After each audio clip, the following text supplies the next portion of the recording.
여러분 벌써 2026년도 6월이 시작되었습니다. 생각보다 벌써요? 이렇게 시간이 빨리 갔나요? 그러시는 분들도 있죠. 또 사람에 따라서는 아직도 6월이야? 시간이 왜 이렇게 안 가? 이렇게 생각하시는 분들도 있을지 모르겠습니다. 느끼는 감정은 다 다르겠지만 아, 지금 2026년도의 중간 지점에 이르게 되었습니다. 우리의 신앙에도 한 번쯤 변화가 또 필요하지 않을까 싶기도 합니다. 교회 내적으로는 앞서 말씀드린 대로 6월 한 달 동안 셀 모임으로 우리가 집중해서 소그룹 모임을 가지고 은혜를 나누기를 원합니다. 이 셀이 세포와 같아서, 세포는 생명력이 있고 세포는 또 분열해서 또 다른 세포를 만들어가고 이렇게 살아 움직여져야 교회가 세워지는 것이기 때문에 셀 모임 안에서 예수의 생명이 먼저 나눠지기를 소망합니다. 그리고 주일 점심 이후에 이렇게 셀 모임을 갖게 되고 6월과 7월은 집중적으로 우리가 8월 첫째 주에 있는 태국 단기 선교를 준비하는 또 기간으로 가지도록 하겠습니다. 한 2달 정도를 집중적으로 기도하고 실제를 준비하여서 은혜롭고 영광스러운 선교의 사역, 함께 그린 교회가 그려가는 선교적 교회로 시작하는 첫발을 그렇게 잘 내디딜 수 있으면 좋겠습니다. 아울러서 직분자로 피택되신 분들을 위한 교육이 계속해서 또 있습니다. 그래서 여러분 계속 교회에 이런 모임들을 위해서 기도해 주시면 좋겠고요. 더워지는 이 계절에 자칫 우리의 신앙이 나약해질 수도 있고 무기력해질 수도 있지만 우리가 더욱 힘내어서 주님 기뻐하시는 일꾼들로, 믿음의 사람들로 서갈 수 있기를 축복합니다. 우리는 지난 2주에 걸쳐서 산상수훈에서 말씀하는 팔복에 대한 내용을 살펴본 바 있죠. 예수님께서 회개하여 천국을 소유하라라는 첫 선포가 마태복음 4장에 있었었고요. 그 뒤에 제자들이 예수님을 따르게 되었습니다. 그러면서 제자들과 함께 가르치며 전파하며 치유하는 사역을 주님이 이어가셨죠. 그로 인해서 많은 무리가 이제 주님을 따르게 되었고 주를 알게 되었습니다. 바로 그때에 주님께서 제자들을 데리고 산 중턱에 오르십니다. 그리고 그 제자들의 뒤에는 따라오는 무리도 있었다라고 말을 하고 있습니다. 이른바 산상수훈이라고 하면은 마태복음 5장, 6장, 7장에 걸쳐서 주님께서 나를 따라오는 자들, 천국 백성 되는 자들에게 말씀하시는 천국 백성 자들이 마땅히 지켜야 할 천국 백성의 윤리에 대해서, 삶의 원리에 대해서 말씀해 주신 것이라 할 수 있겠습니다. 1차적으로는 따라오는 제자들을 향한 말씀이었다라고 볼 수 있겠고, 그 다음으로는 그 뒤를 따라오는 무리들을 향한 말씀이라고도 볼 수 있겠고, 그리고 나서 오늘 우리에게도 주시는 보면 하나님의 말씀인 줄로 믿습니다. 그래서 우리는 주께서 회개하여 천국을 소유하라라고 하신 이 말씀을 믿음으로 받아들여서 우리가 우리 삶에서 천국을 소유한 자로, 천국을 세워가는 자로 서야 한다라는 것이죠. 예수님께서 직접 설교를 하신 이 산상수훈의 말씀에 대한 배경을 먼저 우리가 좀 살펴볼 필요가 있겠습니다. 그 산상수훈의 배경은요, 마태복음을 넘어서서 성경 전체에서 왜 이 말씀이 지금 예수님에 의해서 선포되고 있는지를 성경 전체에서 말씀을 하고 있는데, 구약에서부터 이 말씀의 배경이 나오고 있는 것을 보게 됩니다. 하나님은 애굽에서 종노릇하고 있었던 그 백성을 구원해 내시고서 이렇게 말씀하셨습니다. 너희는 너희가 거주하던 애굽 땅의 풍속을 따르지 말며 내가 너희를 인도할 가나안 땅의 풍속과 규례도 행하지 말고 너희는 내 법도를 따르며 내 규례를 지켜 그대로 행하라. 나는 너희의 하나님 여호와니라. 그러니까 하나님은 애초부터 하나님의 백성을 세우시기 위해서 세상 법과는 구별된 하나님의 법을 따르는 백성 되기를 원하셨다라는 것이에요. 하나님의 백성이라고 세워질 때는 그 백성들 사이에서 지켜져야 될 또 다른 새로운 규범이 필요했다라는 것입니다.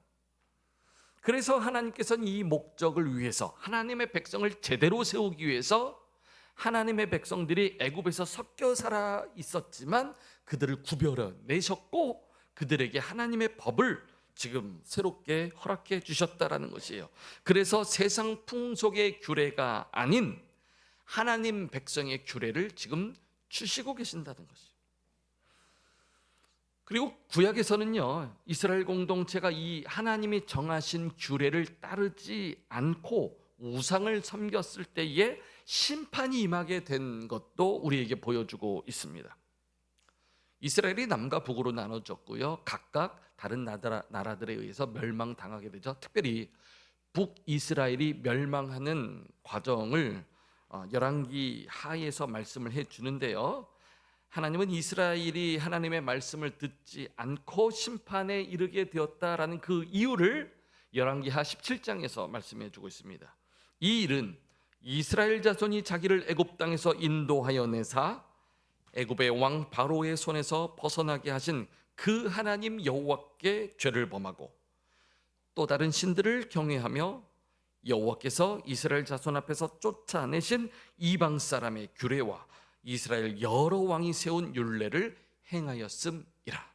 하나님은 하나님의 백성에게 하나님의 규례를 주셨는데 하나님의 백성이 하나님의 규례를 따르지 않고 이방 사람들의 규례를 따라 행했기 때문에 하나님이 심판을 허락하셔서 그 북이스라엘이 아수르에 의해서 멸망당하도록 허용하셨다라는 것이에요. 하나님의 백성이 하나님의 규례를 따라 살 때에야 하나님의 백성됨이 세워질 수 있는 것이죠. 물고기가 물을 떠나서 살 수 없지 않습니까? 초식동물이 육식을 먹으면서 살 수 없지 않습니까? 하나님의 백성은 하나님이 정하신 그 법칙, 규례를 따를 때에 살 수 있는 것이라 이렇게 말씀하시는 것이죠. 애초부터 이렇게 하나님은 하나님의 백성을 세우시는 데에 그 백성을 통해서 하나님의 나라를 세우시고자 하나님의 법을 허락하셨고 세상과 구별된 하나님의 백성으로 삼아가 주셨다라는 것이에요. 그런데요, 여러분, 그 하나님이신 예수님, 우리 예수님이 곧 하나님이시면서 하나님의 아들이신데 그 하나님이신 예수님이 육신을 입고 이 땅에 오셔서 구약에서 보여주셨던 하나님 백성됨의 원리를 직접 찾아오셔서 지금 설명해 주시고 선포하시는 것이 바로 산상수훈의 설교라는 것이에요. 그러니까 이제 예수님은 하나님께서 애초부터 하나님 백성에게 말씀하셨던 그 내용을 이제 몸소 그들에게 찾아가셔서 직접 천국 백성 된 자들은 이와 같이 천국 백성의 그 법을 지키며 새로운 믿음의 사람으로 서 가야 된다라고 말씀하시는 것이 얼마나 중요한 우리 믿음의 원리라고 할 수 있겠습니까? 산상수훈의 말씀으로 주님은 가장 먼저 팔복의 말씀을 주셨습니다. 이것은 믿는 자들이 세상 사람들과는 달라야 한다라고 말씀하신 것이죠. 그래서 팔복, 8개의 복 중에서 앞에 4개의 복과 뒤에 따르는 4개의 복을 좀 구분하여서 주님이 강조하셨습니다. 그래서 앞쪽의 4개의 복은 하나님을 믿는 자들이 간절할 때 간절한 자에게 임하는 그 복을 말씀해 주신 것이고요. 뒤에 따르는 4개의 복은 그렇게 믿는 자들이 예수 믿고 나서 삶으로 증명해 낼 때에 임하게 되는 복을 말씀해 주신 것이죠. 그리고 나서 오늘 우리가 읽은 이 본문으로 넘어가게 되는 것입니다. 그래서 앞에서 말씀하신 팔복의 내용과 오늘 본문 세상에 소금이 되라 빛이 되라 이 말씀이 긴밀하게 지금 연결이 되어 있다라는 것입니다. 앞에서 주님이 말씀하신 이 팔복의 내용은요, 기본적으로 천국 백성 된 자, 그러니까 예수 믿는 자들이 기본적으로 성품의 변화가 있어야 된다라는 것을 말씀하고 있습니다. 세상에 속해 있을 때는 세상의 원리대로 세상의 색깔을 가지고 살았던 것이 자연스러울 수 있겠지만 하나님의 백성 된 자들은 이제 삶의 방향이 바뀌어야 합니다. 심지어 우리의 성품이 예수 믿는 자의 성품으로 바뀔 수 있어야 된다라고 말씀하는 것이죠.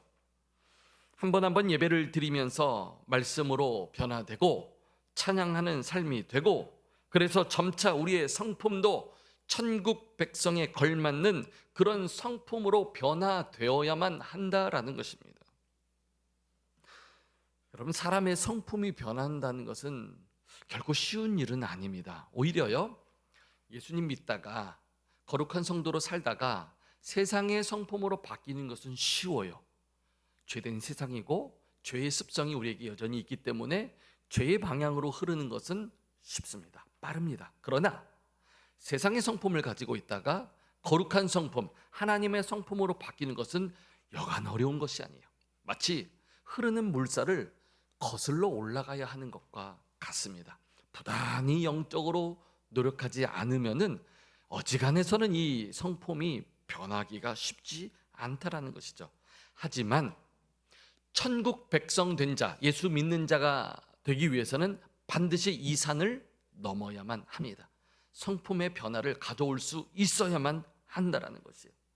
그렇게 성품이 변하여서 천국 백성 된 자는요, 오늘 말씀과 같이 이제는 삶에서도 성도다운 역할을 해낼 수 있어야 된다라고 말씀을 합니다. 그러면 우리가 어떻게 성도다운 역할을 우리 삶에서 해낼 수 있을까요? 첫째, 주님 말씀하십니다. 삶에서 너희는 세상의 소금이라. 소금의 역할을 감당해야 돼요. 팔복을 말씀하신 후에 주님이 지금 곧바로 이 너희는 세상의 소금이다 라고 말씀하신 것을 우리가 유념해 볼 필요가 있습니다. 왜냐면요, 팔복을 말씀하실 때는 심령이 가난한 자, 애통한 자, 이렇게 어떤 자, 한 사람을 말하는 것이죠. 1인칭 단수입니다. 너는, 그렇게 1인칭 단수로 말합니다. 그런데 이 말씀을 하시고 나서 곧바로 너희는 세상의 소금이다, 2인칭 복수로 바뀌게 돼요. 그것은요, 예수 믿는 자들의 사회적인 역할을 강조하기 위해서 주님께서 일부러 이렇게 표현을 하고 계시다라는 것이에요. 특별히 오늘 우리가 읽은 이 세상의 소금이 되어야 한다라는 이 말씀 바로 앞에 12절의 표현을 보면요, 천국 백성 된 자에게 박해가 있을 때에는 기뻐하고 즐거워하라 라고 말씀하셨습니다. 천국 백성 된 자들은 박해가 있을지라도 기뻐하고 즐거워하라, 그러면서 너희는 세상의 소금이다, 이렇게 연결이 되고 있다는 것이에요. 그러니까 세상 때문에 우리가 힘들 수 있지만, 핍박받을 수도 있고 오해받을 수도 있고 심지어 박해를 받을 수도 있지만, 그러나 너희로서 소금이 되어야 된다라고 말씀하시는 것이죠.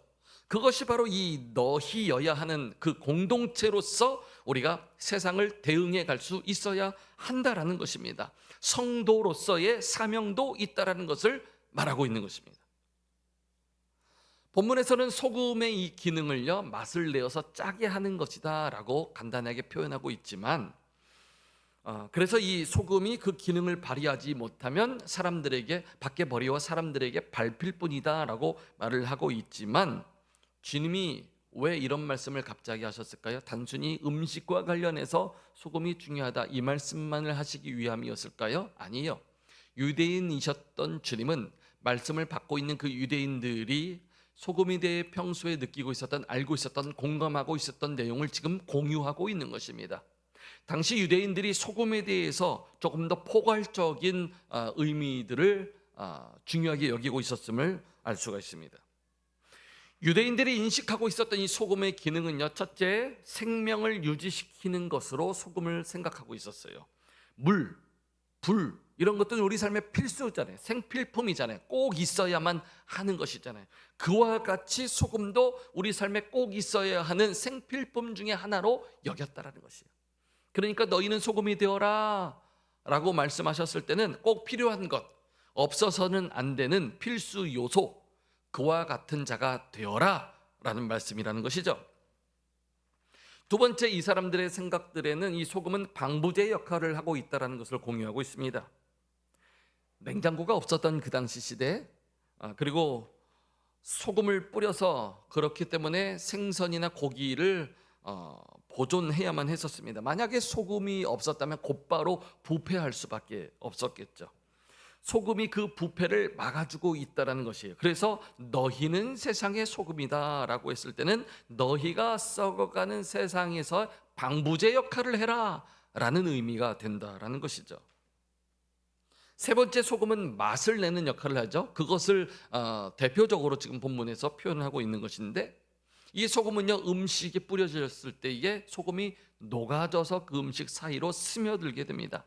그리고 맛이 나게 하고 짠맛으로서의 기능을 발휘하게 되는 것이죠. 여러분, 우리 몸에서도 이 소금이 꼭 필요하지 않습니까? 이 염분의 농도가 부족하게 되면 곧바로 탈수 증상이 오고 그리고 병이 생길 수가 있습니다. 소금은 우리 몸의 생명을 유지하는 데도 꼭 필요한 역할이고 기능을 가지고 있고, 이것을 단적으로 맛을 내는 역할이다라고 표현을 해주고 있는 것이죠. 또 소금은 치료제의 역할도 있다라는 것을 당시 사람들이 공유하고 있었습니다. 다친 곳에다가 소금을 이렇게 뿌리면은 소독제의 역할을 했다라는 것이죠. 우리 삶에서 소금과 같이 상처난 곳에 뿌려져서 그 상처를 아물게 할 수 있어야 된다라는 의미가 담겨져 있는 것입니다. 다섯 번째로, 소금은 순결과 정결을 또 상징하기도 했습니다. 구약에서 제물을 바칠 때요, 그 제물에 소금을 제사장들이 뿌렸습니다. 우리 삶에서도 소금과 같이 주변을 정결케 하는 자, 거룩하게 만들어가는 자가 되어야 한다라는 의미로 주님이 강조하신 것이라 볼 수 있겠죠.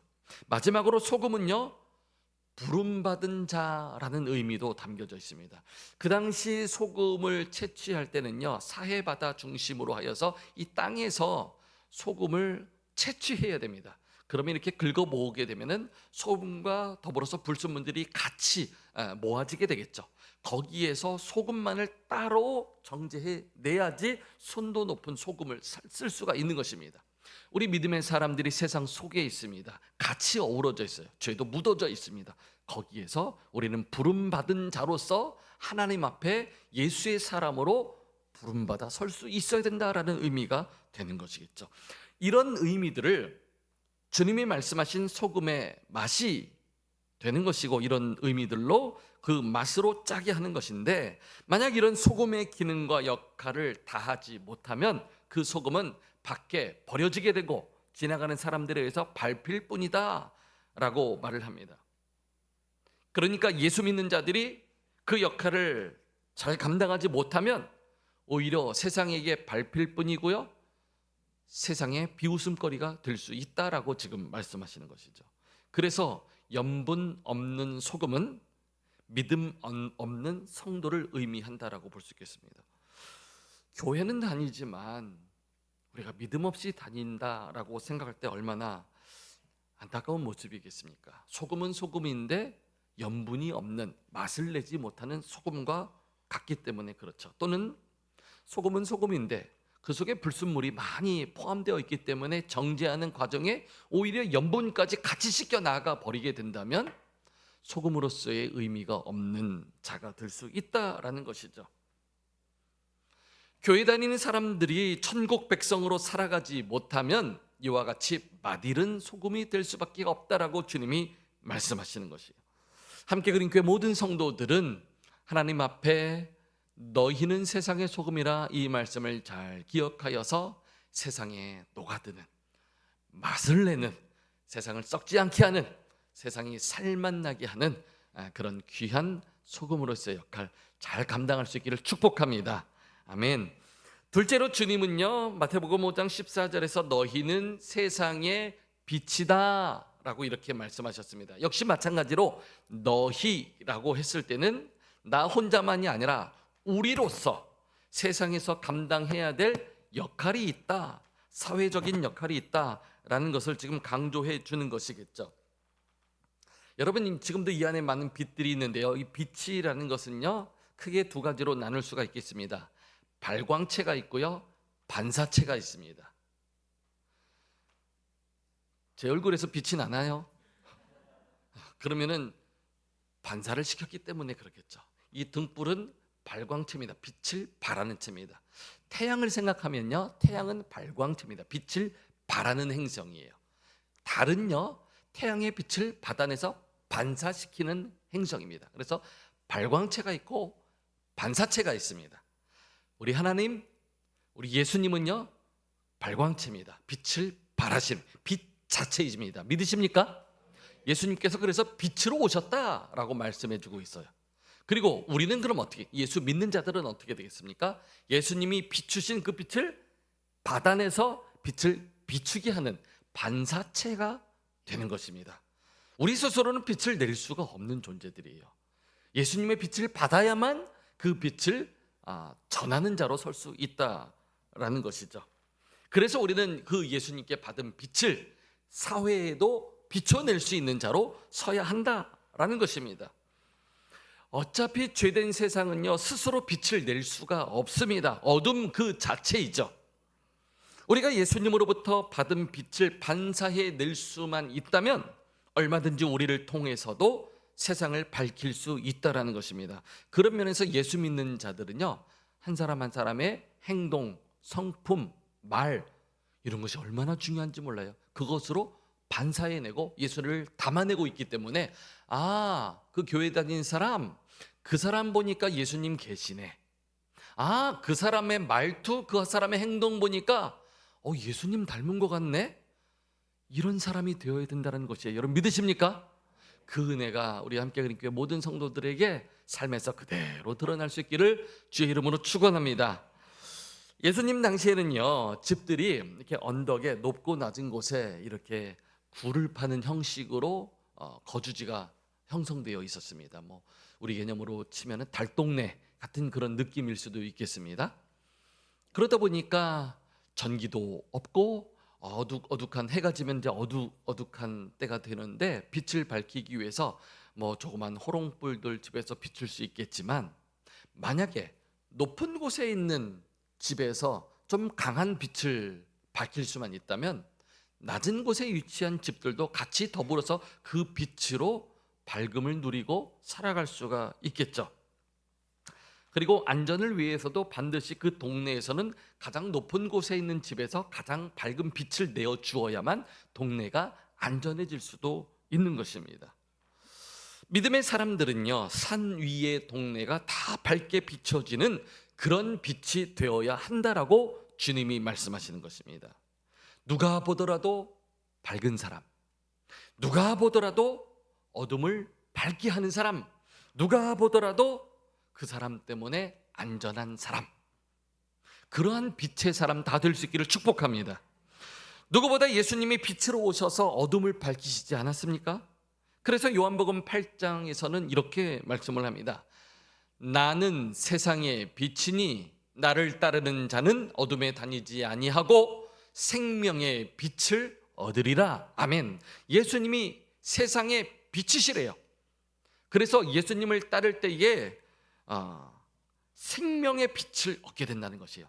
예수님 때문에 다 볼 수가 있고 예수님 때문에 안전할 수 있다는 말이 다 포함되어져 있는 것이죠. 우리는 반드시 예수님의 빛을 받을 때에야만 세상을 비추는 자가 될 수 있다는 말이기도 합니다.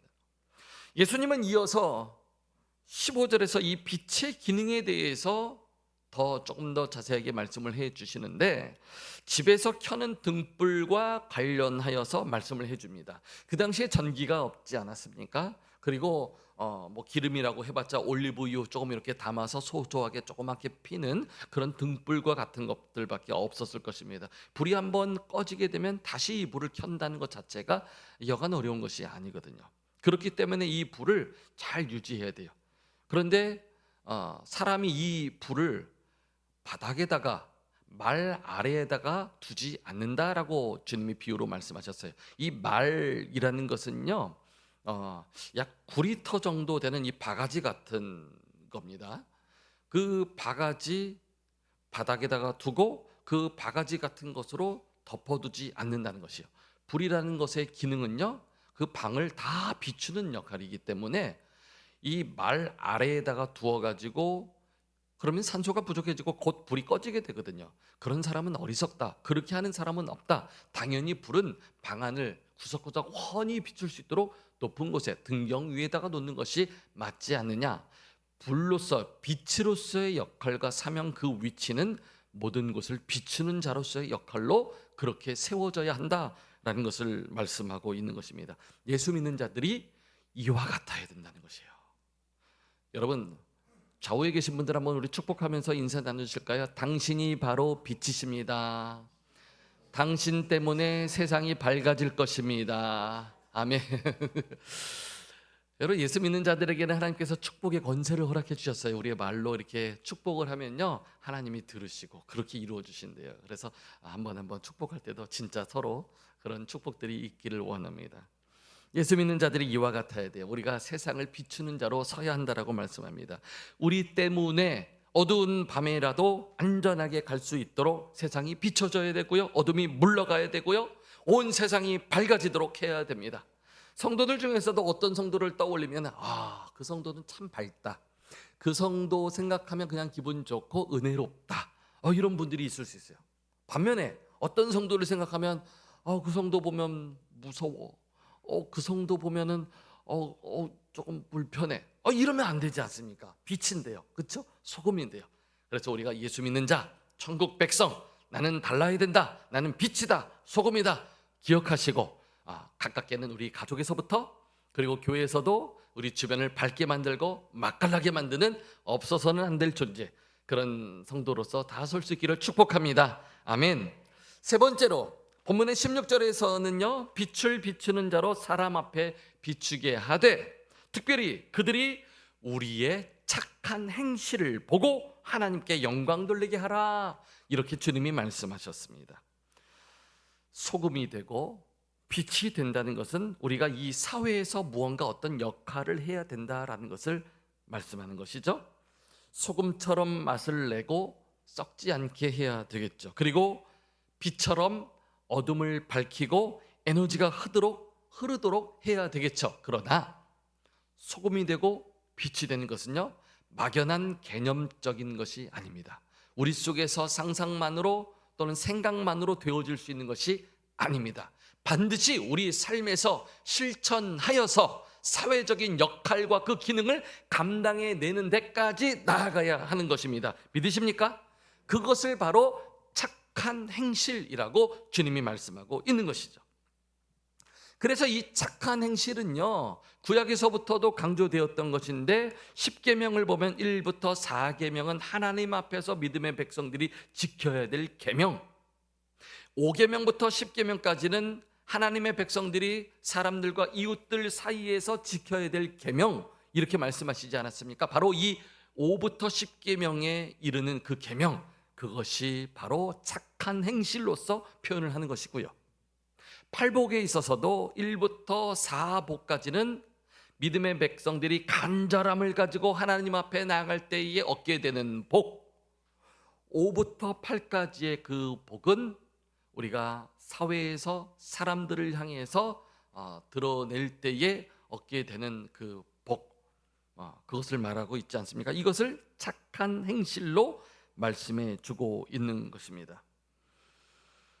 우리가 주의 복음을 전할 때에는 직접적인 전도지를 나눠주며 예수 믿으세요, 교회 오세요, 이렇게 전도를 할 수도 있겠습니다. 그러나 어떤 면에서 더 중요한 것은 우리의 삶에서 착한 행실을 통해서 그들을 예수의 빛으로 비춰내는 것입니다. 직접적인 전도와 같이 불씨를 나눠주고 스스로 빛을 받아들일 수 있게도 해야 되겠지만, 우리가 예수의 빛을 그들에게 반사해 내어서 그들이 밝아지게 하는 그 착한 행실이 더 중요할 수 있다라고 주님이 말씀하시는 것입니다. 이 착한 행실이라는 개념은요, 복음 없이 자선 행위를 하는 그런 것과는 다른 것입니다. 예수 믿는 사람이라고는 하지만 사회적 참여를 통해서 그 자신이 드러나는 어떤 그런 일들과는 다른 것입니다. 때로 우리가 아무런 설명이 없어도 삶에서 묵묵히 빛을 비춰내고 소금으로 녹아들어가는 것, 그것을 말하는 것입니다. 이를 위해서는, 착한 행실을 위해서는 반드시 영혼 사랑하는 마음이 있어야 되고요, 주님처럼 섬김의 마음이 있어야 되고요, 겸손히 낮아지는 마음도 있어야만 작은 예수로서 빛으로 소금으로서의 기능을 사회에서 발휘할 수 있게 된다라는 것이죠. 그것이 바로 착한 행실이다라고 표현합니다. 아, 그 사람 보니까 살맛 나네. 아, 그 사람 보니까 그 사람 다니는 교회 나도 가고 싶네. 아, 그 사람 보니까 다른 사람과는 달라. 예수가 보여. 빛이 보여. 그런 사람이 되는 것이 직접적인 전도하는 것보다 훨씬 더 중요할 수 있다라고 지금 주님이 말씀하시는 것이에요. 여러분, 우리 예수 믿는 자들은 이와 같이 세상에서 소금이 되어야 되고 세상에서 빛이 되어야 될 줄로 믿습니다. 그럴 때에야만 제 제자가 되는 것이고, 그럴 때에야만 천국 백성이 될 수 있다라고 주님이 말씀하시는 것이에요. 그럴 때에야만 하늘에 계신 우리 아버지께 영광 돌리는 자로 나아갈 수 있다라고 주님 말씀하십니다. 세상의 소금, 세상의 빛이 되기 위해서는요, 먼저 믿음의 공동체 안에서 그러해야 한다라고 성경은 또 말하고 있습니다. 우리 믿음의 공동체 안에서 이것이 준비되어질 때에 사회적인 역할도 감당할 수 있다라고 말씀을 하세요. 주님이 말씀하신 이 소금의 기능은요, 다소 잠잠히 조용하게 침투에 들어가는 그런 역할을 말씀하고 있는 것이고요, 주님이 말씀하시는 이 빛의 기능은 더 적극적이고 공격적으로 다가가는 것을 또 표현하는 것이기도 합니다. 그래서 성도들은 이와 같이 소금과 같이 잠잠히 삶에 녹아져 가서 알게 모르게 세상을 변화시켜가는 역할도 해야 되지만, 또 한편으로는 공격적으로 적극적으로 예수 그리스도를 밝히 드러내는 자로 서야 된다라는 의미도 되는 것이겠죠. 주님께서 이렇게 마태복음 우리가 읽은 5장에서 소금이 되어라 빛이 되어라 말씀을 하시는데, 동일한 말씀을 마가복음 9장 50절에서 소금으로 비유하여서 이렇게 말씀을 하십니다. 소금은 좋은 것이로되 만일 소금이 그 맛을 잃으면 무엇으로 이를 짜게 하리요? 그 다음에 우리 같이 한번 읽도록 하실까요? 시작. 너희 속에 소금을 두고 서로 화목하라 하시니라. 와, 이런 의미가 있었군요. 소금이 되라는 것은요, 일단 사회적인 역할을 감당해라 라는 의미도 있지만, 그 이전에 너희 속에 소금을 두고 서로 화목하라. 소금이 스며드는 기능이 있다 그랬잖아요. 믿음의 공동체 안에서 거룩함으로 서로 스며들어서 서로가 화학적인 작용으로 어우러질 수 있어야 된다는 것입니다. 그래서 너희 속에 소금을 두고 화목해졌을 때에 이제 세상에서 방부제 역할도 하고 세상을 맛깔나게 하고 세상을 변화시키게 하는, 치료하는 그런 능력과 기능을 발휘할 수 있게 된다는 것이에요. 이게 교회의 원리 아니겠습니까? 교회 안에 성도들이 서로 화목함으로 한 공동체를 이루어야만 내가 천국 백성 된 자로 당당히 세상에서도 살 수 있는 것이고요, 세상에서도 사회적인 기능을 예수 믿는 자로서 우리가, 너희가, 공동체가 발휘할 수 있게 될 수 있다라는 것입니다.